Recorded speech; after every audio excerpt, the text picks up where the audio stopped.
This is a lesson on energy basics. Lots of definitions and verbiage here.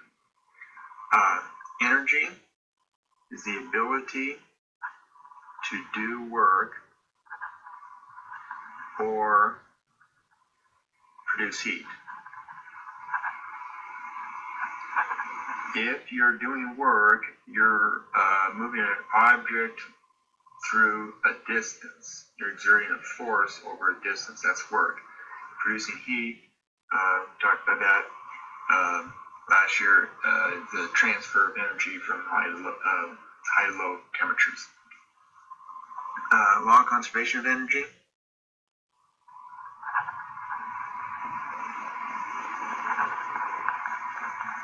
Energy is neither created nor destroyed in a closed system. Is neither created nor destroyed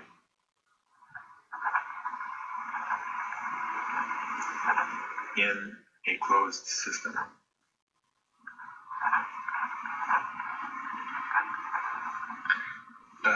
Important closed system. If it's open, you can lose energy, gain energy. Like when your stove is started, if you're not considering the stove and the surroundings, then the stove is giving off heat, and that looks like a violation of law of conservation of energy, while it is not. Potential energy, PE, is energy due to position or composition.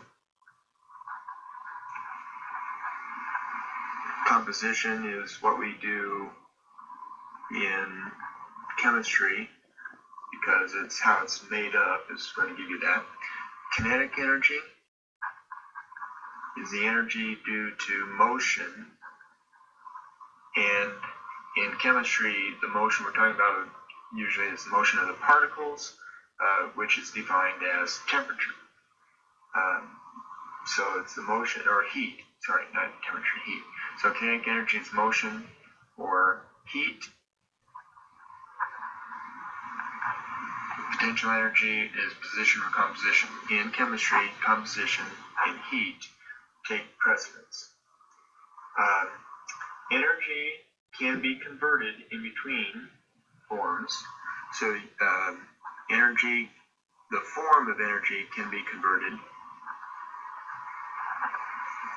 You can go from kinetic to potential, go from electrical to mechanical to thermal, things like of that sort. So you can change form, but it's not 100% efficient due to friction.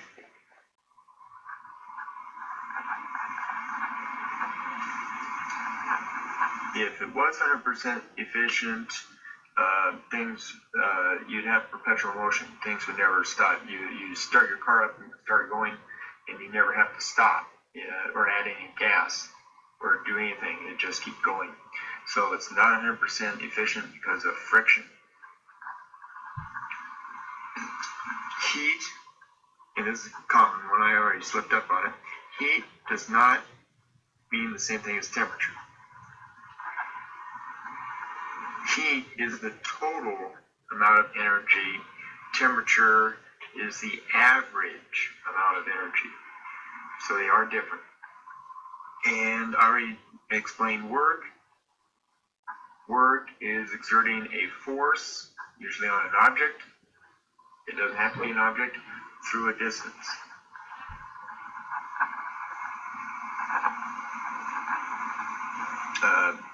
Electromagnetic can do work. You're exerting a force, but not on something.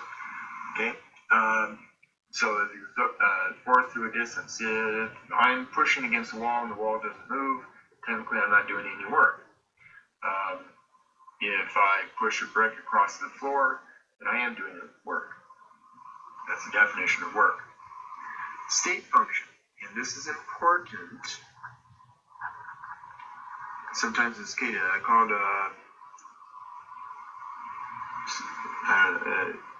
state function. The book calls it something else. I don't use it very often. It only depends on current conditions and not how it got there.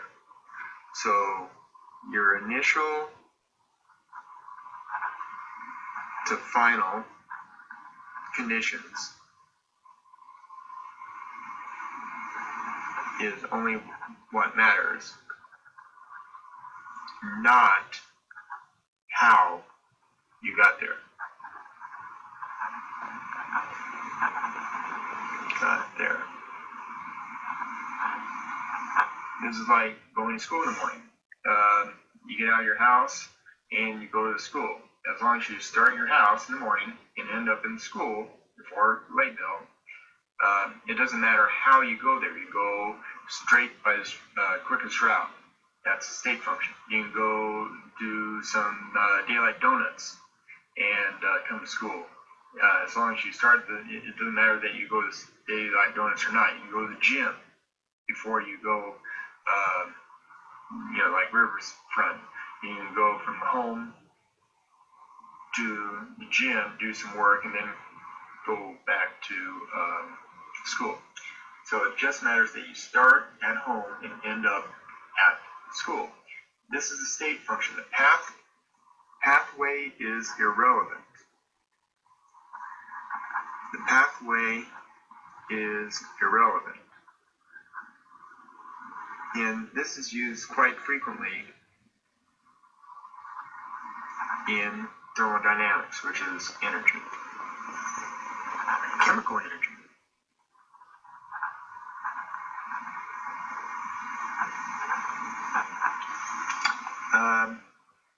They're always considered about systems and surroundings, and especially in chemical energy. The system is what you're studying.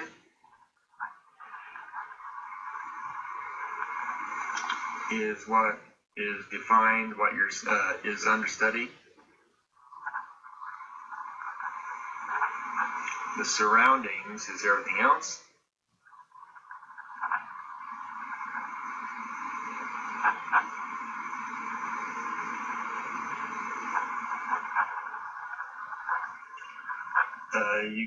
Chemistry, we consider the system to be the chemical reaction, the chemicals that are undergoing change, and the surroundings would be everything else. Exothermic and endothermic.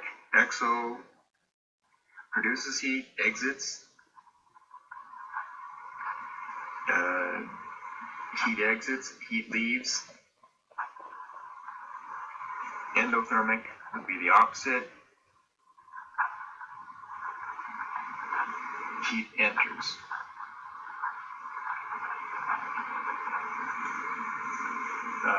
A diagram of a exothermic reaction. Here we have the energy level of the reactants. Here we have the energy level of the products. And the energy of the system goes down. So a delta potential energy is a negative. So it's a negative potential energy. The energy of the insides goes down, which means the surroundings gets warmer. This is your system. This is your surroundings. And heat flows from the system to the surroundings. From the point of view of the surroundings, it gets hot. Endothermic would be the opposite. Here you have the reactants, the energy of the potential energy of the reactants is down here. Here's the products. And the change in energy, you're going up, so it's a positive potential energy change. So it's a positive potential energy change. And if you have the system and the surroundings, energy is going in, and energy is entering it because it have more on the inside, and this would be an endothermic, so heat is transferred in, so that means it on the viewpoint surroundings it feels cool. So he's leading. Mention this thermodynamics.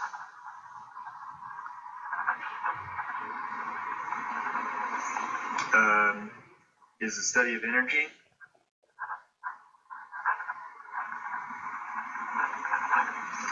Energy flow, energy changes, specifically chemical, it could be physical. The first law of thermodynamics, you know, and there are about 4 laws of thermodynamics. First law of thermo is the law of conservation of energy. Energy cannot be created nor destroyed. Some basic equations that you need. The change in energy on a system is equal to the amount of heat plus the amount of work. Abbreviated E, heat is obviously Q, don't ask me, I didn't make it up, and work is W, so that makes sense. So heat and work. Sometimes work is predominant, sometimes heat is predominant. For us in this class, we're not going to worry about work too much, except for this introduction thing.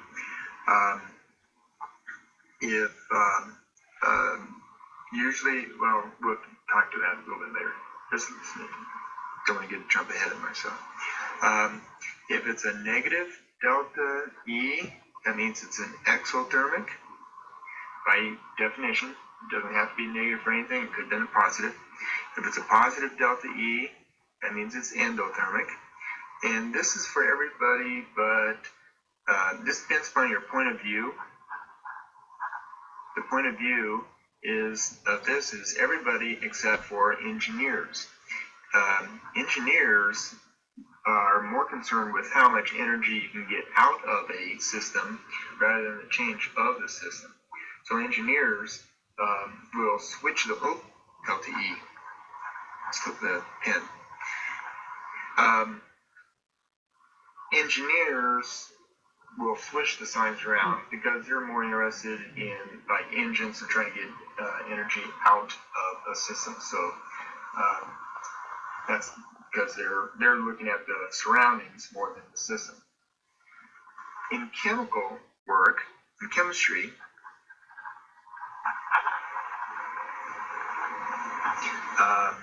work is defined as pressure times a change in volume.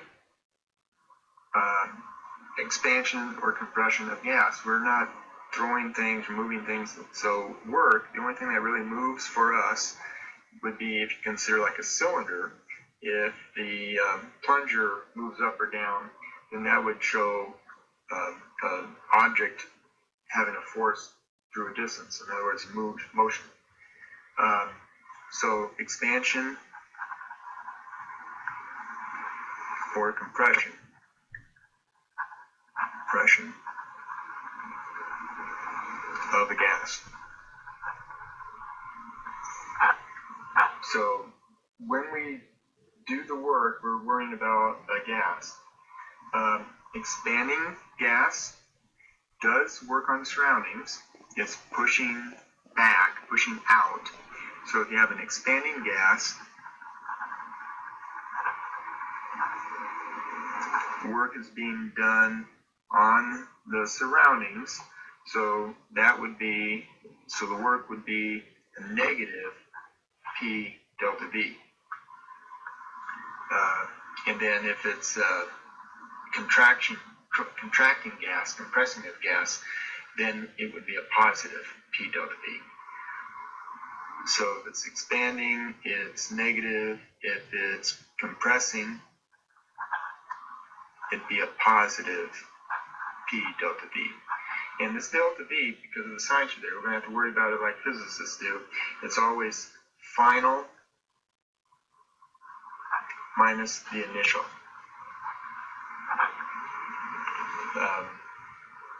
If the final is bigger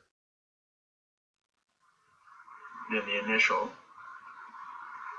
then that would be an expansion, and you'd get a positive number, and a positive times a negative would be negative, and that's what we want. You gotta pay attention to signs on this. Samples.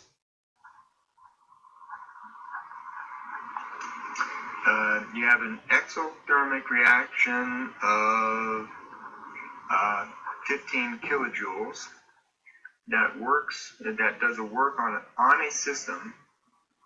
The work is done on the system of 11 kilojoules. How much energy is done? And is it exothermic or is it on the system or on the surroundings? Well, if it's exothermic, we're going to use this equation here, delta E equals Q plus W. Got to pay attention to signs. Exothermic is negative, so it's negative 15 plus the work is done on the system, and that means it's a positive 11, which means you get negative 4. So that means overall energy is going to go out of the system and into the surroundings. At constant pressure, another example of 2 atmospheres, a volume change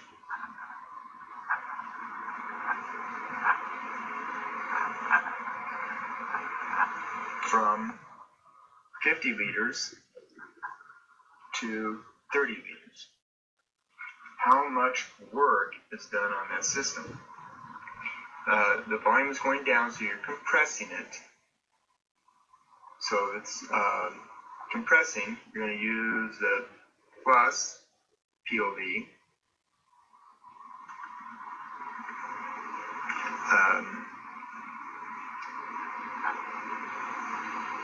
Plus P delta V.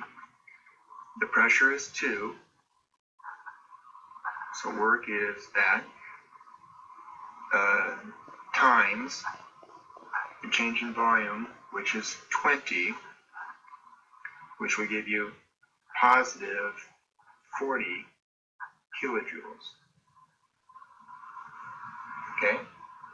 So it's not expanding, it's condensing, so it's a positive number. And go back and see if it makes sense. If the volume is condensing, it's getting smaller, and that's a positive number. That works. Last example, a gas, when a gas is heated,